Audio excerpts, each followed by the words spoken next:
un poco las cenizas de San Juan hacia mí, porque ayer estaba toda la ciudad también, y eso que aquí, bueno, siempre se han hecho guerras, pero no es una celebración tan a lo bestia. Pero yo creo que como ahora la gente tiene tantas ganas de celebrar cualquier cosa, y de juntarse, porque ayer estaba todo esto a tope, toda la ciudad estaba enardecida. Un gusto tenerte aquí, has publicado un verdadero montón de libros. No vamos a hablar de tu juventud y esos tópicos, pero sería cuestión de mencionar toda la producción que tienes, tanto en poesía como en pensamiento, en teatro, en todas las actividades literarias que te han ocupado este tiempo. Y no podemos dejar de nombrar el germen de tu vida y de tu pasión por la poesía y por la literatura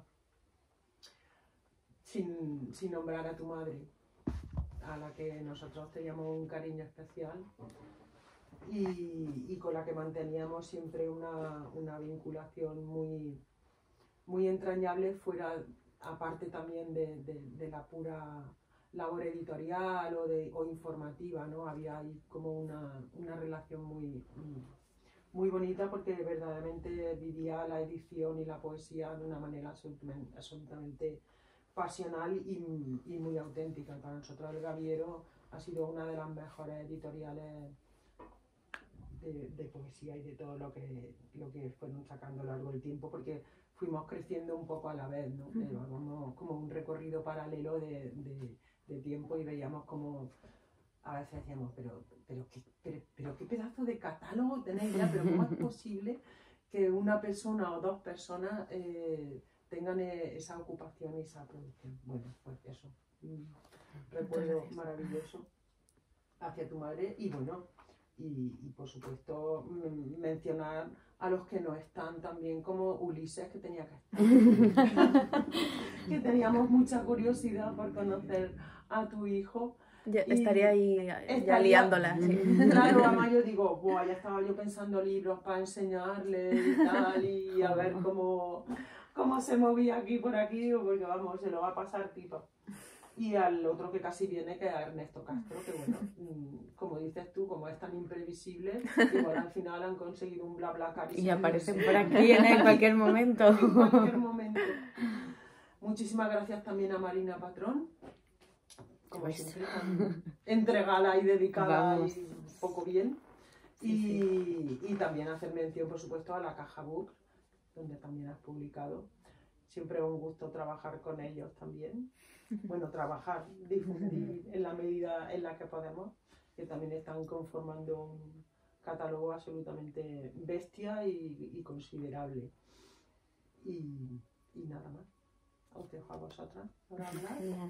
Y bueno, y pasamos un buen rato y ya está, y luego lo celebramos y nos tomamos todo lo que sea necesario y ya está. Bueno, aquí tenéis todo el panorama, no todo al completo, porque faltan todas también las antologías que ha hecho Luna, pero bueno, por lo menos el panorama de su obra más representativa sí que lo tenéis. Y ahora pues vamos a amarnos en español. Bueno, a ver qué es eso. Sí, a ver qué es eso, a ver si llegamos a alguna conclusión. Bueno, pues muchísimas gracias. Bueno, muchísimas gracias, Julia y Pepito, por darnos el espacio. A todos vosotros por venir aquí con la resaca de San Juan y con el fuego que hace en la calle. Y por supuesto, muchísimas gracias a ti por venir aquí a nuestra provincia. Cuarta ciudad de España por delante de Valencia, Chupatesa. ¿Y Sevilla? No, Sevilla no. Aún no, es la tercera. Sí, creo que sí. Es que lo miré ayer precisamente para evitar esta situación. Entonces es un bulo de... No, un bulo que está corriendo. No me digas. Sí. Bueno, a mí me gustaba decir que somos la quinta, porque como que me gusta más el 5, pero el 4 está bien. No pasa nada. Pero no pasa nada. No, vamos a competir. Sí, o sí. Pero bueno, no me quiero perder, que tengo, o sea, bien. Bueno, lo que he hecho, o sea, cuando me pediste que presentara yo el libro, que me hizo muchísima ilusión, porque bueno, te llevo leyendo un montón, y además a mí me pasa que siempre que leo tu último libro, siempre pienso, esto es lo mejor de Luna Miguel. Entonces espero toda cosa tuya con un montón de ganas.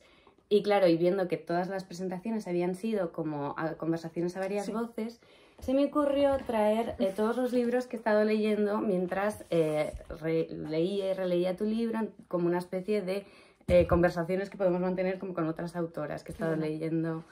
A la Merini, a Elena Medel, a Paula Melchor, a Carla Niemann y, por supuesto, a Annie Ernaux.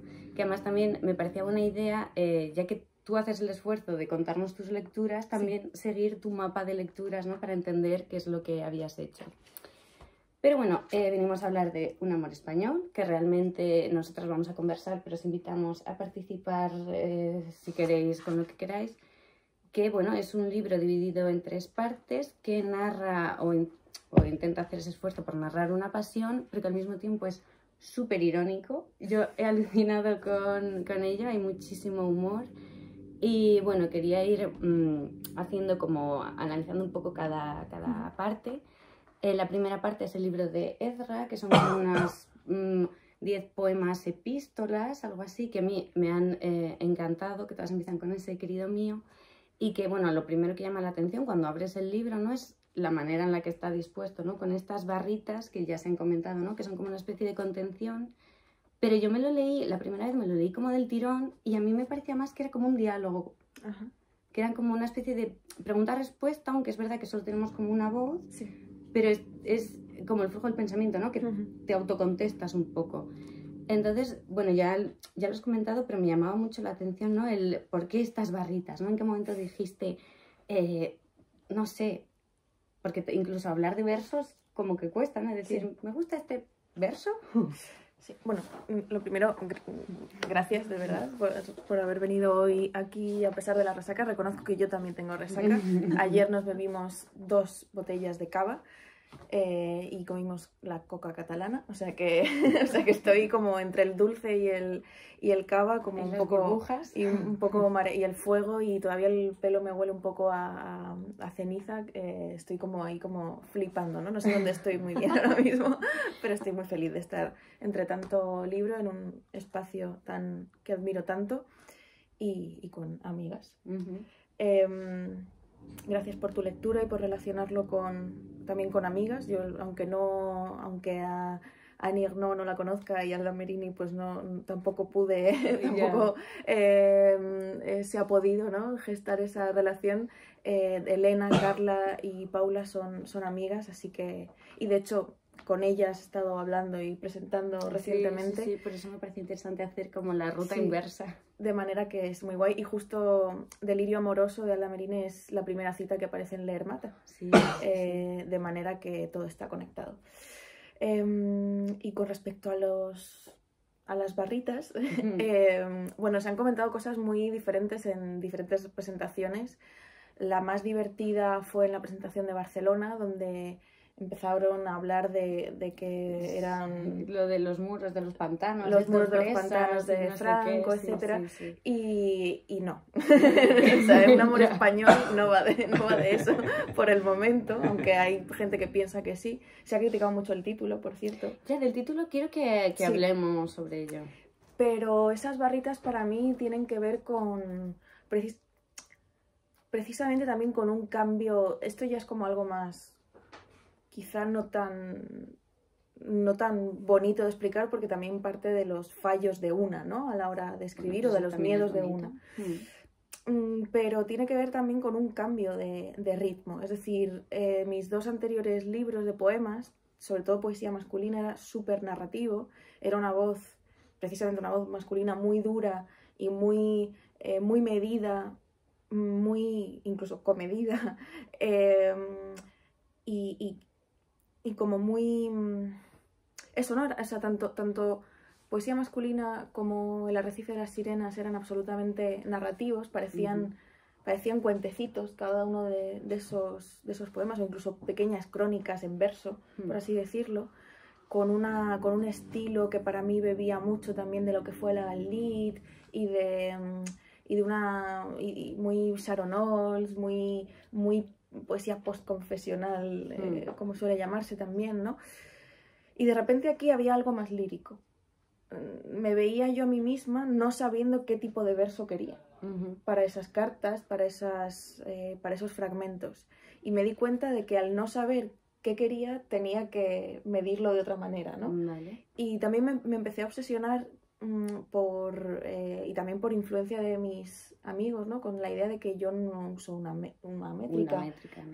Y entonces como que me dije a mí misma qué tipo de métrica es la mía, ¿no? Cuando es una métrica que mis versos miden lo que mide mi respiración. Entonces, esa métrica pulmonar, por así decirlo, que tiene también que ver con todo lo de escribir el cuerpo, la lectura y el cuerpo, etcétera, Sí.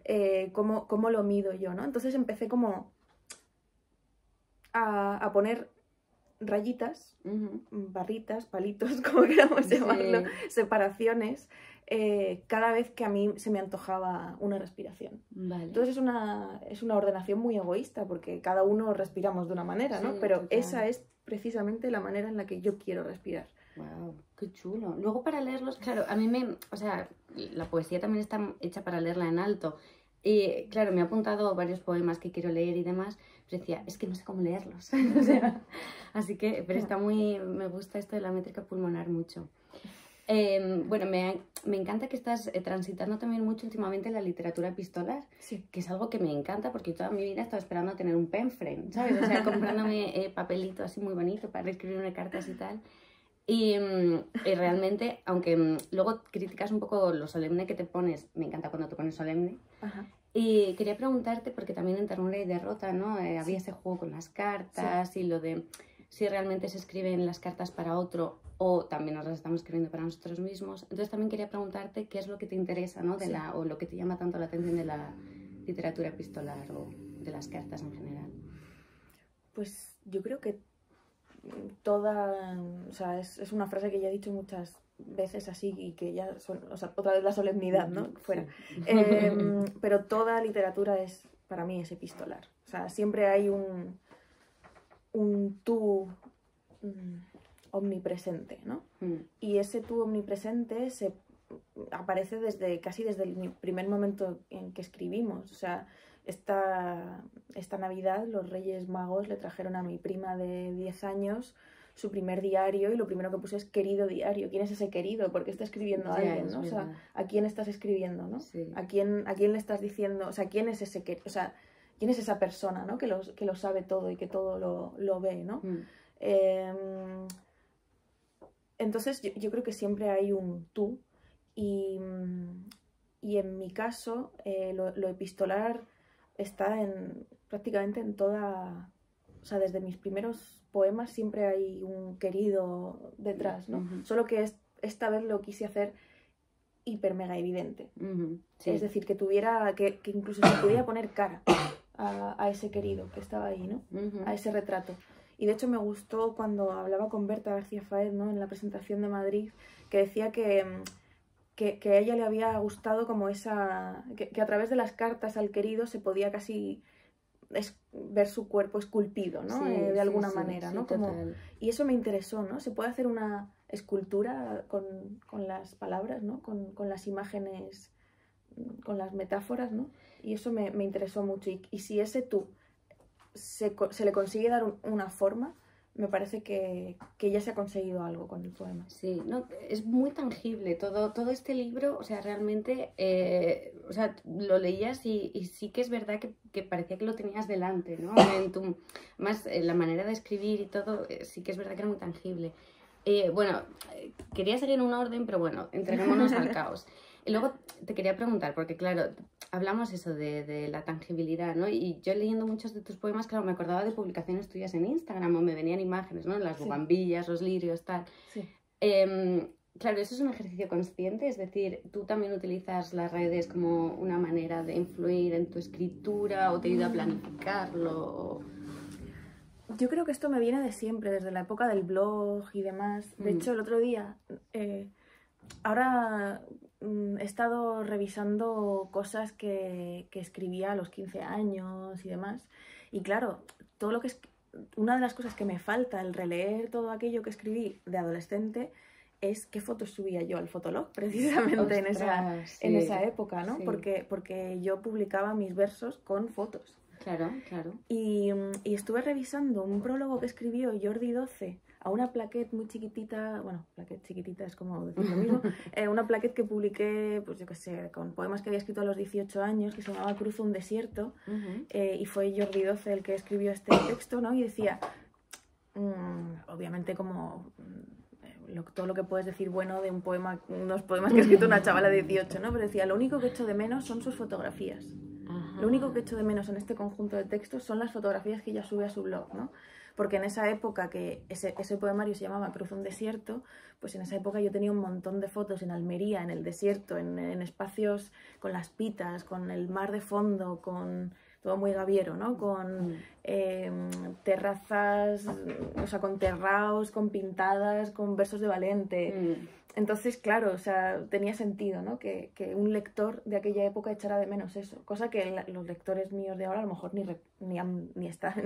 habían nacido. Claro, probablemente. Yo estaba haciendo esas cosas. Pero eso, ¿no? Yo creo que siempre ha tenido mucha relación. De hecho, yo siempre he soñado con ser fotógrafa, solo que nunca he tenido cámara. ¡Oh, no! Pues hay que hacer un llamamiento, hashtag una cámara para el libro. No, pero mi madre, por ejemplo, que ha salido aquí mencionada antes, ella hacía muchísima fotografía. En casa tengo mogollón de carretes y de negativos y de álbumes con sus fotografías. Hacía mucha foto en blanco y negro, sobre todo. Le encantaba, incluso durante un tiempo revelaba en casa, se hizo un cuarto oscuro. Qué chulo. Y eso yo creo que lo tengo ahí también, ¿no? Y por eso esa relación. Entonces, realmente también mi Instagram no es... A veces me dicen, no, influencers, no sé qué, o los poemas que subes a tus redes. Digo, es que yo nunca he subido un poema a Instagram, por ejemplo. Pero lo que sí que subo es el proceso creativo. Claro. Y en el proceso creativo están las lecturas y están los espacios, ¿no? Sí. E inevitablemente, por ejemplo, yo qué sé, cuando dentro de unos años se publique, si es que llego a terminarla, la novela que estoy escribiendo ahora, puede que alguien recuerde, todas esas fotos de cuando se pegaba un fin de semana en Marsella era para ir a informarse, ¿no? O sea, claro, quiero decir que al final Instagram da cuenta del proceso creativo de todo. Sí. Y Leer Mata también se ve en Instagram, sí. Y Poesía Masculina también se ve en Instagram, si vas y lo buscas, analizas, ¿no? Sí, es la intrahistoria, ¿no? de los libros. Claro, yo tengo, supongo que es la de formación profesional, que Julia me dijo, no hagas una tesis doctoral, y yo pensé, intenta detenerme, ¿sabes? y claro, y me encanta todo eso, o sea, toda la intrahistoria del libro, ¿no? Cómo se van concibiendo y poder ir siguiendo, y luego eso, los mapas de lectura, que también me parece súper útil y que, vamos, yo creo que nos agradecemos lo suficiente todos los libros que recomiendas, que son fantásticos. A mí me encantaría poner bibliografía al final de un poemario. Ya, eso estaría fetén. Yo te lo agradecería un montón y mucha gente también. De hecho, una de las cosas que queremos hacer con La Bella Varsovia es sacarlo por como son trilogías, sí. Queremos sacarlo como en bloques, ¿no? O sea, como los 3 poemarios primeros, sí. Los 3 siguientes, y cuando termine y más adelante tal. Sí. Y mi idea ahí sí que sería meter bibliografía. Es que está muy, o sea, yo apoyo firmemente esa propuesta. Es que mira, sí, o sea, así evitaríamos a lo mejor la sobreabundancia de citas en los poemarios que están por todas partes. Sí, sí, y el otro día revisando como esto de poner 20 citas antes de que empiecen tus poemas, ¿no? Sí, o sea, sí, entonces sí. Como que pensé, a lo mejor si pusiéramos directamente la bibliografía, ¿no? Hombre, pero o sea, no ¿por qué la ficción? Cita. Ya. ¿Sabes? Ya. Porque si la pones es por algo y porque Sí. el poema dialoga con esa cita. Sí, Entonces, sí. aunque sean 4 páginas de cita, no nos la quites. No, pero me refiero a eso, ¿no? Que Sí. como que en ensayo tenemos asumidísimo que hay una bibliografía, Sí. pero es que también la hay. O sea, para escribir ficción y para escribir poesía hay que leer. Hombre, claro. Evidentemente, no sale todo de tu experiencia y tus sentimientos, No. aunque sean fuertes y luminosos tus experiencias y tus sentimientos. Hay unas lecturas detrás. Entonces, a mí me parece súper interesante, me parecería súper interesante saber cuál es la bibliografía detrás de Totalmente, sí. este libro tan extraño. Sí, Y cuál es la bibliografía amorosa que hay también detrás de este, ¿no? O sea, me parecería súper interesante eso. Y yo, si tuviera una editorial de poesía,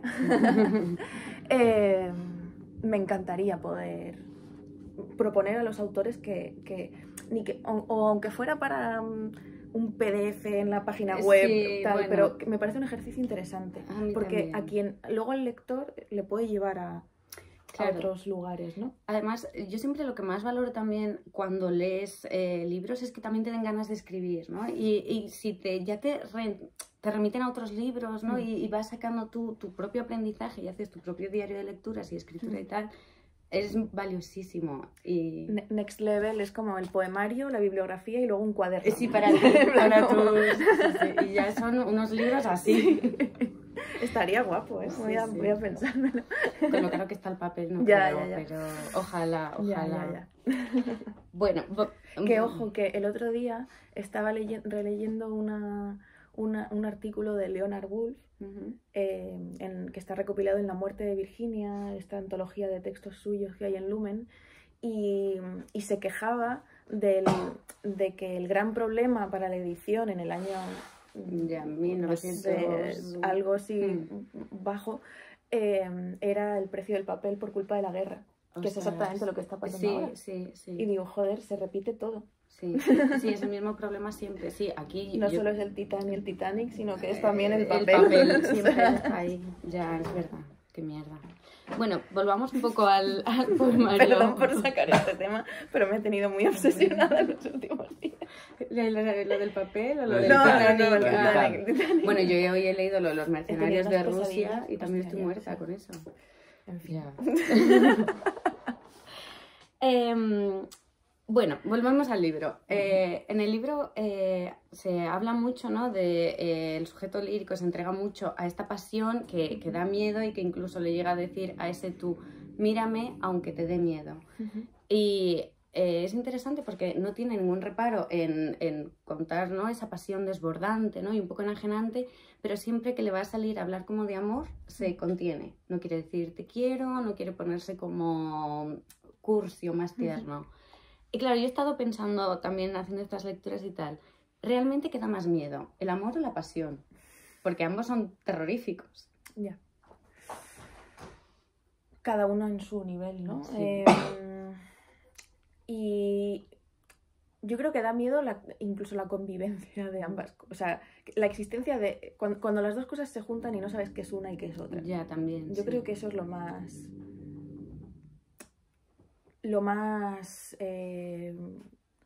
delirante, ¿no?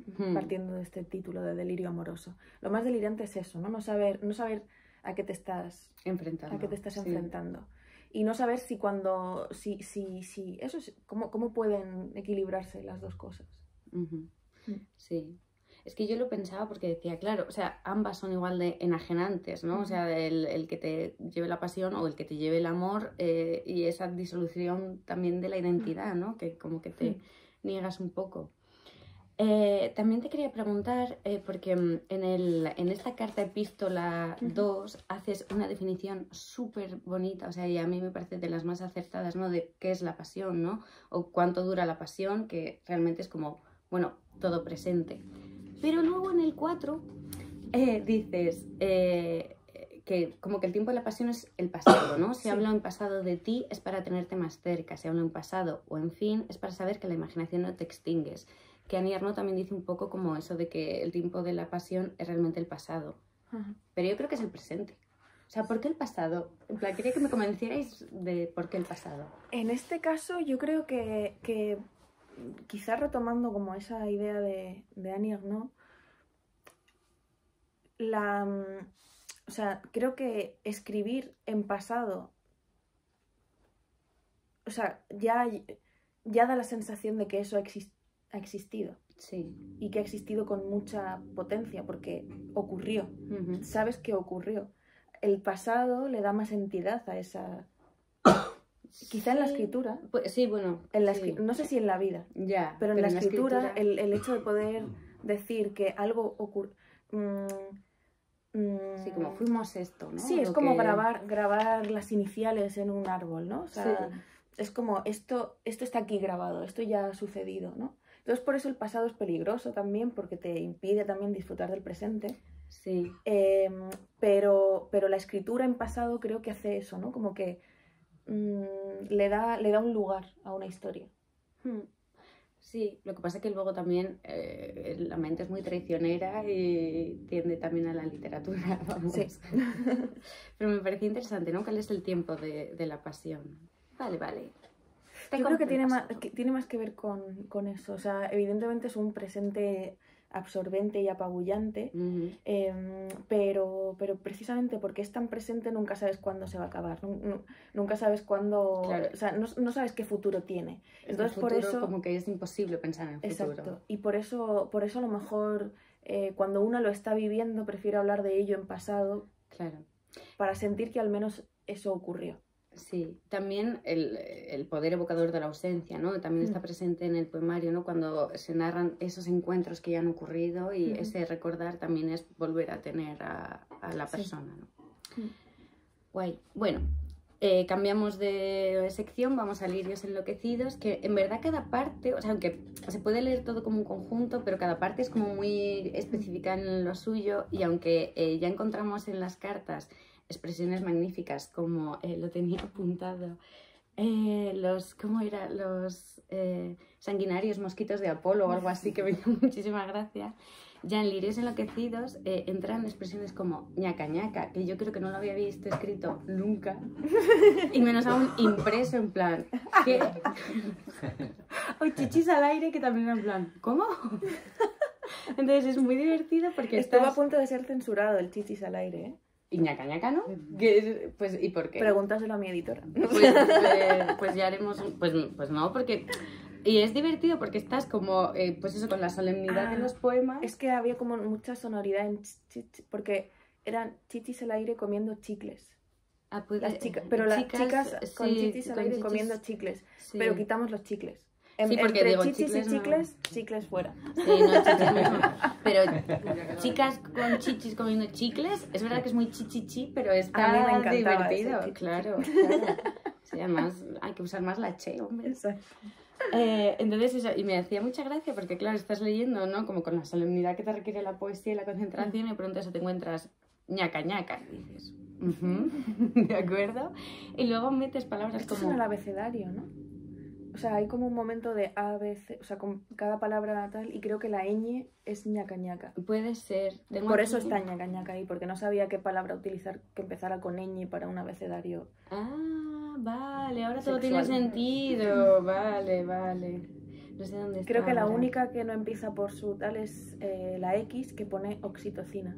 Ah, vale. Y por eso luego hay otro texto en el que dice contiene la X. Hay como pequeños juegos locos. Claro, es que yo me había apuntado que como que en esta parte parece que buscas, ¿no? Como este lenguaje. Sí, esto es el abecedario. Sí, ahora... Ah, vale, claro, sí. Que de hecho me lo había apuntado con una ñ, que solo dice porque he puesto yo una ñ aquí. De ñaca ñaca. Supongo, ¿no? Sí, sí, claro. Porque es aorta, es válano, como castro... Estarán pensando, ¿qué cojones están diciendo? Voy a leer el poema. Es el de la página 46. Para yo tampoco había entendido lo de los ordenadores. Ah, fíjate que obvio, ahora lo ves. Claro, no, y ahora te salta en la válano, cara. Castro. Claro, aorta, válano, castro, dices, eruditeces, fatal, galopa, me hiere, intencionadamente, joder, ¿qué? Lames la luna, muy nibia, ñaca ñaca, opinas, poemita, ríndete, sé sincero, tienes una violeta, ¿what? Oxitocina y yedra zarandeándome. Que es brutal el poema, o sea, que es... Pero claro, ahora es verdad que es como... Me divertí. Solo sé eso. ¿no? Y yo, válano, tuve que ir a buscarlo porque era como, a ver, tía, me estás poniendo ñaca ñaca y luego válano y es verdad, no sé qué es válano. Pues yo válano... no conocía el término válano. No, yo no lo conocía. Pero ahora ya sí. Esto fue un tema, ¿eh? Claro. Fue un tema grande porque en la presentación de Almería, de hecho, tuvimos que hacer... Lo presenté con Isabel Jiménez Caro, que es profesora allí en la universidad, y trajo a todos sus alumnos, entonces había como un montón de gente que además se reía cada vez que se decía alguna palabra así. Válano, nadie se rió y yo me quedé sospechando también. Es que yo no lo sabía. Hicimos una votación y solo lo sabían 2 personas. Claro, yo no lo sabía. No he dado griego. Aquí se sabe lo que es por el eso. válano. No, pero es porque... Tenemos que buscar también. Gracias. Claro. Porque además como hay tantísimas denominaciones para pene, para los mayores, para los que somos mayores está muy admitido. El de los pájaros se llama estrutovalanos, Ah, mira, qué fuerte. Sí, sí, porque también tienen. Claro. Yo lo leí por primera vez en Philip Roth, en El mal de Portnoy, creo, que es cuando cuenta cuando él era adicto a hacerse pajas de adolescente. Y entonces, claro, tiene que haber un montón de sinónimos. Ahí el traductor se lo ocurrió, o la traductora, no lo sé, y Bala no aparece ahí y fue cuando lo busqué. Estábamos haciendo una cosa en mi club de lectura sobre leer al escritor macho, porque hay mucha gente más joven que yo, desde luego, que no se atreven a leer algunos de estos, ni a Philip Roth, o a Houellebecq, o a Nabokov incluso, Sí. ¿no? Entonces como que me he convertido como en una especie de profesora profesora del escritor macho con una lectura feminista. Sí. Y está siendo bastante interesante ese ejercicio, y fue ahí cuando releí este libro y fue ahí cuando descubrí Bálano y fue directo. Ya. A ver, que es una palabra muy sonora, muy bonita, pero claro, y dije, ostras, Bálano, fue en plan, vamos a ver qué es esto. Pero sí. Luego también me encantaba de esta parte que se articula este juego, ¿no? Como en el defínete en 3 palabras, ¿no? Y que además no están separadas por barritas, sino que es una mujer, una biblioteca, el deseo, que luego ese tercer elemento va cambiando y me parecía guay. De verdad o sea, este primer poema que abre Lirios enloquecidos, que juega con esa idea, que citas a Delibes, citas a Chacel. ¿Esto es de verdad? O sea, en plan, ellos también usaban lo de un hombre, un paisaje y la pasión, o... Sí, en el caso de Delibes hay una entrevista de Rosa Chacel. Yo estuve muy obsesionada con Rosa Chacel para la escritura también del prólogo de su libro sobre el erotismo. Y entonces ahí como que me vi un montón de entrevistas, bueno, todas las que hay en YouTube suyas, vaya. Sí. Y esta mítica, joder, ¿cómo se llama este hombre que hacía las entrevistas en la tele a escritores? Ah, El de sí. Soledad Española. Sí. Pues en esa entrevista que le hace, ahí ella describe el trabajo de Delibes, y porque están hablando de Valladolid y tal, y dice que un hombre, un paisaje y la pasión eran sus temas, ¿no? Y entonces ahí me puse a intentar adivinar cuáles serían los 3 temas de otros autores, sí. Es muy difícil este ejercicio de 3 palabras, ¿sabes? Con las películas de Netflix, asombrosa, apasionante. y me ha gustado un montón, y cómo vas pivotando en torno a, bueno, si no es el deseo, la ternura, que también me parece fantástica esta recuperación que estás haciendo del término de ternura, con ternura y derrota y tal, que además es una palabra bellísima también. Y como... Bueno, voy a hablar del final del poemario, que supongo que hablar del final del poemario no es hacer spoilers, ¿no? Que acabas diciendo el coito, y de pronto me hacía mucha gracia que le pusieras con los 3 signos de exclamación en plan, el coito, como, tía, después de Bálano, después de tal, no sacas el coito, y ya era como ir a la farmacia a comprar profilácticos, ¿sabes? La verdad que me lo he pasado súper bien leyéndolo, y yo intuía que tú escribiéndolo también te habías divertido un montón. Tengo que decir que me viene también un poco de la escritura de Lermat, o sea, estuvieron al mismo tiempo y se nota. Sí. Se nota, de hecho esa es la lectora y esa es la escritora, o sea, claro, es que estoy señalando los libros, por lo que estoy diciendo. O sea, quiero decir que si aquí hablo de la lectora, si aquí habla la lectora, Luna la lectora, aquí habla Luna la escritora, creo. Sí, totalmente. Y es más o menos, o sea, tienen muchos meses en común, ¿no? Sí. Y creo que se nota que la primera parte está escrita en conjunto con Ternura y Derrota. Sí. Y ya las otras están escritas en conjunto con La Ermata. Ajá. Porque de repente el humor entra. Sí, es verdad. Y el humor viene de La Ermata. Qué guay. Es que, bueno, claro, yo con mi mente académica, a mi pesar, estoy pensando, voy a escribir sobre esto. Qué guay. Hablemos sobre un amor español. Claro, el título realmente es bastante controvertido, y es la tercera parte del poemario. Y yo, claro, he encontrado que Elena tiene un poema también. Y quería preguntarte hasta qué punto es casualidad o están relacionados. ¿Cómo surge esto? Yo no recordaba ese poema, pero cuando yo le dije, el libro se llamaba Lirios enloquecidos al principio. Bueno, no es un buen título. pero me interesaba por la figura del lirio, tal. Quizás si hubiese quedado muy restringido también a lo sáfico. Sí. Eh, Hubiera condicionado un poco la lectura, exacto, ¿no? sí. Y de repente la última parte sí que se llamaba Un amor español, por una broma interna, familiar, ¿no? Intentando también definir qué tipo de amor, ahora que se habla de tantos tipos de amores, Sí. tal, pues amor poliamoroso, no sé qué, no sé cuántos, y anarco no sé qué, y bla, bla, bla, y yo dije... Un amor español. Entonces yo miré a mi pareja y dije, contigo tengo un amor español, ¿no? Y ya como que se me quedó ahí, y entonces el título de ese apartado, el último, era ese, ¿no?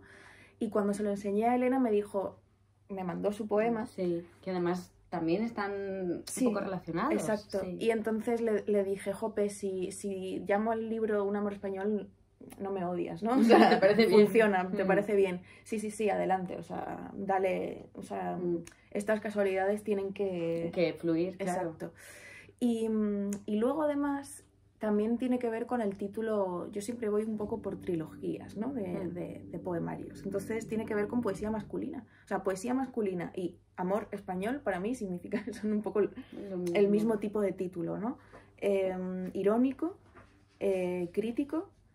Y además, al final lo que estoy contando es un amor heterosexual de toda la vida, ¿no? Sí. Entonces, un amor conservador, por así decirlo. Entonces, ¿qué más conservador hay que Ya, España? O sea, es decir, para mí es un amor conservador, un amor tradicional, heteronormativo, tradicional, sí. O sea, me parecía que era divertido, ¿no? Sí, no, desde luego que... ¿Te ha pasado que algún lector así un poco despistado te haya dicho, pero esto... Te has vuelto facha. Sí, en plan, no entiendo el juego. Y bueno, y también como, sobre todo, me llamaron para presentarlo en Girona, que al final como que no coincidió por las fechas, así que lo presentaremos más adelante. Pero, claro, me decían, bueno, puede ser muy polémico aquí por el título. Y digo, bueno, pues no sé. Pues nada, ya. ¿Y yo qué le hago? Y de hecho, las máximas críticas que han llegado son desde Cataluña. Pero claro, también, ¿por qué le pones ese nombre opresor, no? Y es como, me dijo alguien, sí. Y entonces yo dije, es que el título va de eso. Precisamente, eso estamos diciendo, un amor opresivo. Y además es como, bueno, leeros el libro y luego ya reflexionéis sobre el título, si queréis. Pero bueno, en fin, que era, o sea, yo creo que poesía masculina se entiende desde el comienzo por una cosa más... se entiende un poco más el juego, quizás. Y que tiene también que ver con, pues yo qué sé, si sabes mi trabajo en Caliente o en el Coloquio de las Perras y el tema del feminismo y demás, puedes intuir por dónde va. Sí, por dónde van los tiros. Bueno, pues eso. A ver, ¿qué más tengo yo por Pero aquí? de nacionalismo no hablo tanto yo en otros lugares. No, para nada. O sea, de hecho, lo único que ya ha salido muchas veces el verso este de ¿por qué no se puede ganar un país? Es reivindicar el concepto de patria, pero ya, fin. Eso lo dijo Pablo Iglesias. Ya lo sé, que además ni siquiera es tuyo, pero que es la única vez que te refieres así como a la De hecho, patria. un chico en YouTube dijo, Álvaro Jover, dijo que era un poemario errejonista y yo, uy, pero si estoy citando a Pablo Iglesias todo el no puede ser un poemario errejonista. Madre mía. A la gente es que le dejas opinar y... Bueno, presenta retos en la lectura. Entre el Bálano y descubrir qué político de izquierdas. Estás citando, desde luego que te somete a ejercicios. Bueno, solo por comentar también la parte de un amor español, que aquí vuelve a cambiar un poco la estructura, ¿no? Y parece que es como un largo poema, que aquí ya sí que se diluía más como el diálogo ese que veía al principio, y era más como un monólogo y también como un poco de reproche al amado total. Me encanta una parte, la página 79, donde ya parece como que tú ya dejas ese juego con el lenguaje y como que parece que ya lo dominas por completo, y es que me parece tan poderosa esta parte que la voy a leer. Y dices, poseer un cuerpo no, pero poseer un verbo sí, poseer la carne no, pero poseer la tilde sí, poseer mi lengua no, pero poseer mi ñ es otra cosa. A ver qué haces tú con ella, o a ver qué haces conmigo si te atreves. Esto me parece brutal, ¿no? Poseer la ñ, que pues lo que hablábamos, ¿no? El lenguaje, lo español, me encanta. Y el final me parecía también muy interesante porque parece que tú misma haces una especie de reflexión sobre, bueno, ¿qué acabas de leer, ¿no? ¿Qué te acabas de encontrar aquí, ¿no? Este juego como con géneros inventados, ¿no? Y, o sea, yo creo que algunos deberíamos acuñarlo de verdad. Monólogo egoísta, cuento ensayado, epístola florida o aforismo amoroso. Y claro, me parecía un juego tan divertido con elegir vosotros, ¿no? ¿Qué creéis que habéis leído? Sí, a mí lo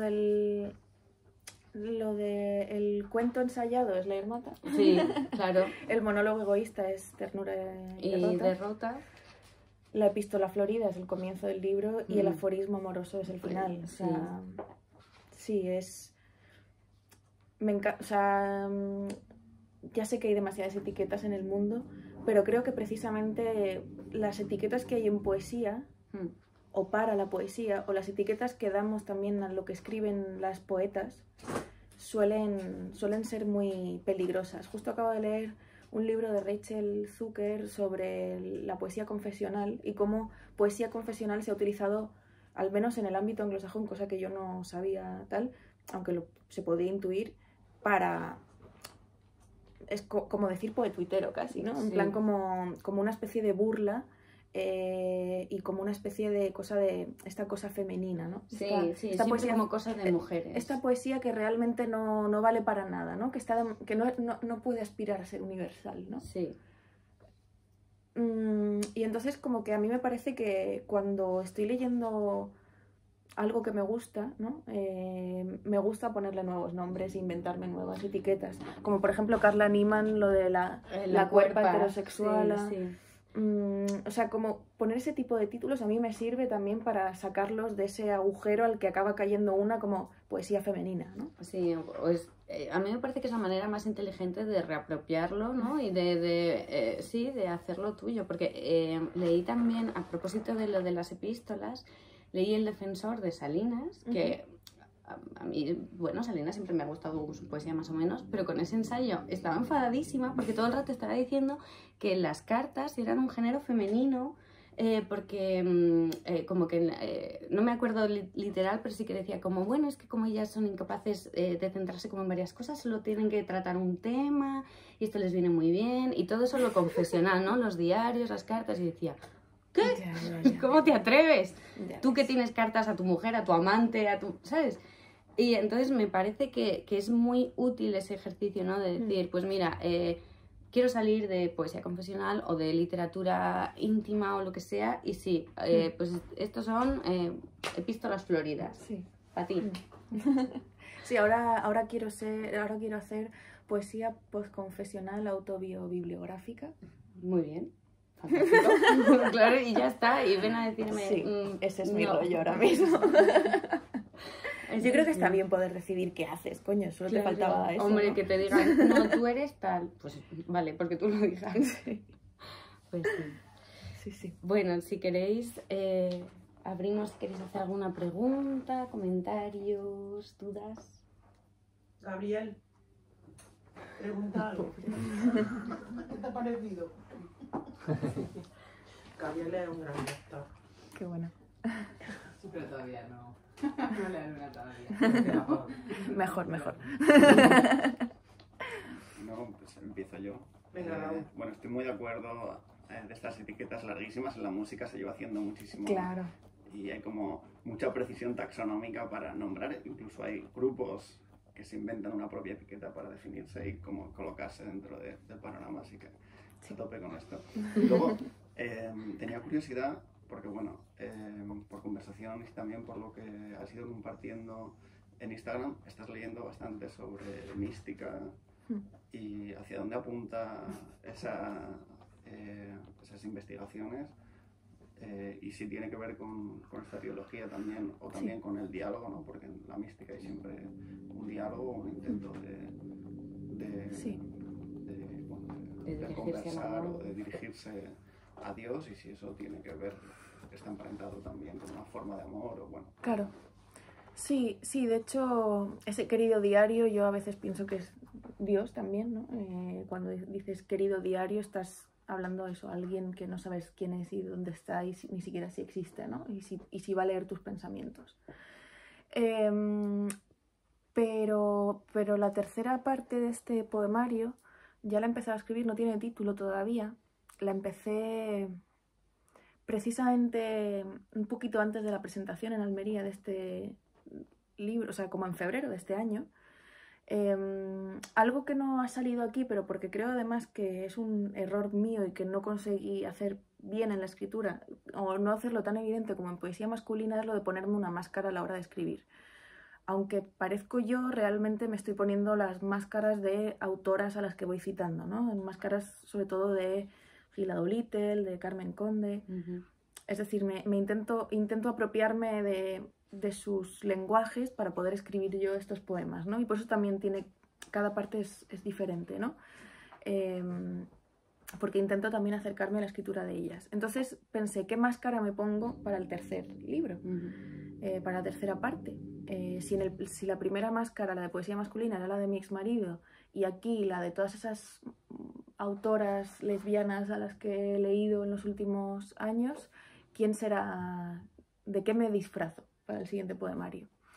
Y entonces justo coincidió con un drama familiar y con dejar de hablar con mi padre y con tal, y pensé, ostras, realmente esto es una trilogía muy masculina, ¿no? Aquí en uno hablo del fin de un amor con un hombre muy concreto y aquí del comienzo del amor con otro hombre muy concreto, y realmente otra vez tengo que volver al fin de un amor, que es el fin del amor con mi padre, ¿no? El desenamoramiento de la persona que me hizo, ¿no?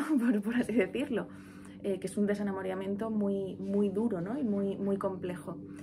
Y entonces me di cuenta de que la máscara, en este caso, tenía que ser un lugar.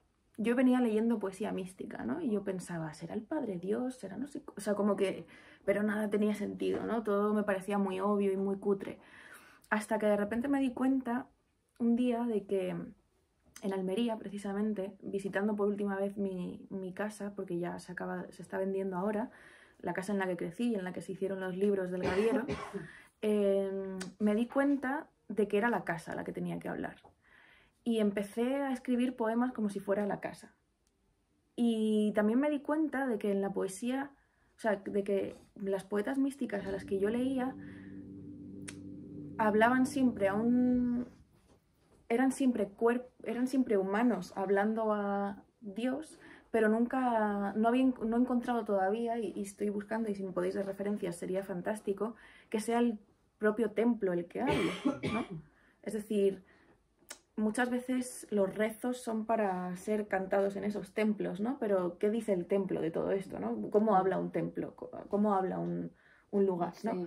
Y ahí empecé como a investigar, ¿no? Y me di cuenta de eso, ¿no? De que mi templo era la casa en la que crecí, que es donde empecé a leer y a escribir y a hacer mil cosas, y que ese templo tenía que hablar.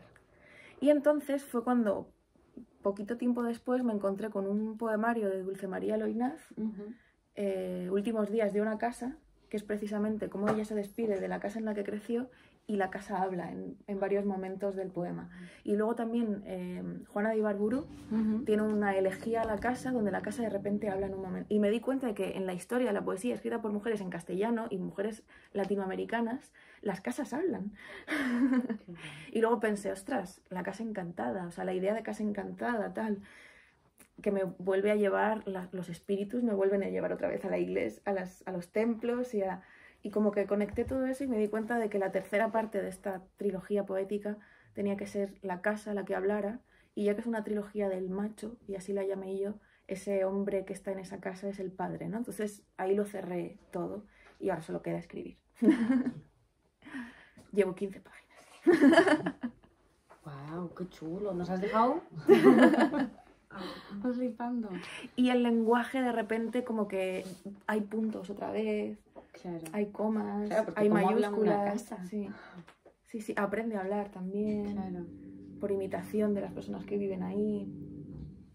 Bueno, en fin. Culturales, ¿no? ¿Cómo? Es muy importante, los cuentos. Claro, sí. Ahí esa es mi obsesión ahora. Eso y la poesía griega, no sé por qué, pero la contemporánea. De hecho, he pillado aquí a un Odiseas que me lo voy a llevar. Qué guay. No sé si he respondido. Sí, sí, sí. Sí. Bueno, pues si no hay más. Una curiosidad, Sí. simplemente. Las dos primeras partes, lo que habéis dicho, ¿no? De las barritas, tipo prosa poética, y la última parte que da título al poemario más tipo poesía, ¿es por algo especial o...? A ver, yo creo que va habiendo una progresión, o sea, como que primero son bloques, ¿no? La pasión está ahí como... En plan, como llega ahí como... tocha, ¿sabes? Llega ahí como dura. Arrasa, sí. Son cartas que son bloques. Luego de repente en la segunda como que sigue siendo prosa, pero se va desmembrando, y lo último ya es locura, ¿no? O sea, el deseo ya está loco y mezclado con todo, ¿no? Y ya está instalado, ya no es tan... ya no llega en imágenes tan duras, sino que está ahí volando, ¿no? Entonces esa era un poco la sensación, ¿no? También es un delirio amoroso, entonces yo creo que cuanto más loca está la narradora, menos ordenada es, y por eso se desmiembra un poco este. Podía haber sido, empezó siendo prosa, pero me di cuenta de que no podía. De que ya ni siquiera la respiración me dejaba espacio para... Tenía que estar todo separado, sí. Y también estuve leyendo mucho a Gertrude Stein y su poesía antipatriarcal, que también es como, son versos así como, es un poema muy largo, y como que ese ritmo me gustaba mucho, como volver un poco a esa tensión extraña. Total.